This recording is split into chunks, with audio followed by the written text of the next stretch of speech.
டிவிகேக்கு majority இல்லை, 108 இடங்கள்ல தான் ஜெயிச்சிருக்காங்க. ஒரு 10 இடங்களுக்கு மேல இன்னும் பற்றாக்குறையா இருக்கு. இப்ப இந்த போன்ற சூழல்ல காங்கிரஸ் கட்சியோட நிலைப்பாடு எவ்வாறு இருக்க போகுது? அது இது பாருங்க, நீங்க கேட்கிற கேள்வி காங்கிரஸ் கட்சி என்ன ஆதரவு கொடுக்குமா கொடுக்காதான்ற கேள்வி, அது காங்கிரஸ் கட்சி தலைமை முடிவெடுக்கும். அதிலெல்லாம் காங்கிரஸ் கட்சி ஒரு சிலர்னா தமிழ்நாடு காங்கிரஸ்ல பெரும்பாலானோர் தேர்தலுக்கு முன்பு தாவேகாவுடன் கூட்டணி அமைக்கலாம் அப்படின்ற ஒரு ஆர்வத்தில் இருந்தாங்க. அது ஏன்னா காங்கிரஸ் கட்சியை பலப்படுத்துறதுக்காக. இது காங்கிரஸ் கட்சியை பத்தி, காங்கிரஸ் கட்சியை பலப்படுத்துவதற்கு இது ஒரு வாய்ப்பு, ஒரு 50 வருஷத்துல ஒரு புதிய வாய்ப்பு வந்திருக்குன்னு பார்த்தோம். ரெண்டாவது, கொள்கை ரீதியில் கிட்டத்தட்ட ஒரே கொள்கை தான். ஏன்னா அவங்க சொல்றது அவங்களோட கொள்கை எதிரி பாஜக, எங்களோட கொள்கை எதிரி பாஜக.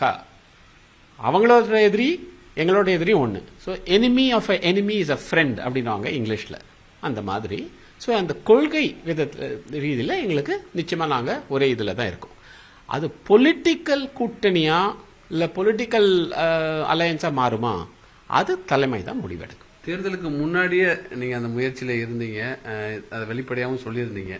தேர்தலுக்கு பின்னர் இப்போ அது மாதிரி ஒரு சூழல் இருக்கு, காங்கிரஸுடைய ஆதரவு தமிழக வெற்றி கழகத்துக்கு தேவைப்படுது. அதற்கான முயற்சியில் ஈடுபடுவீங்களா? அதுக்கான வாய்ப்பு இருக்கா? அதான் இதெல்லாம் தலைமை எடுக்க வேண்டிய முடிவு தான். இப்போ இதுக்கு எங்க கட்சியின் கட்டமைப்பில் திரு கிரீஷ் சோடாங்கர் அவர் தான் பொறுப்பாளர். இப்போ மாநில தலைவர் தோத்துட்டாரு, அவர் அது இல்லை. இப்போ பொறுப்பாளர் ஏஐசிசில பொறுப்பாளர் கிரீஷ் சோடாங்கர் தான்.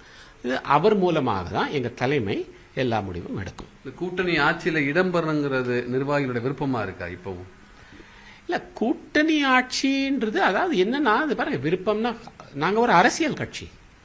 திரு கிரீஷ் சோடாங்கர் முன்ன தெரிவித்த மாதிரி ஒரு அரசியல் கட்சினா ஒன்னு ஆட்சியில் இருக்கணும், இல்ல எதிர்கட்சியில் இருக்கணும். இது ரெண்டுத்திலும் இல்லாம நடுவில் எப்படி இருக்க முடியும்? ஆகையால் இது ஒரு அப்படிதான் கட்சியை பலப்படுத்த முடியும். ஸோ அதனால ஆனா இந்த முறை இந்த கூட்டணி இது அமையுமா அப்படின்றது அது தலைமை தான் முடிவெடுக்கும்.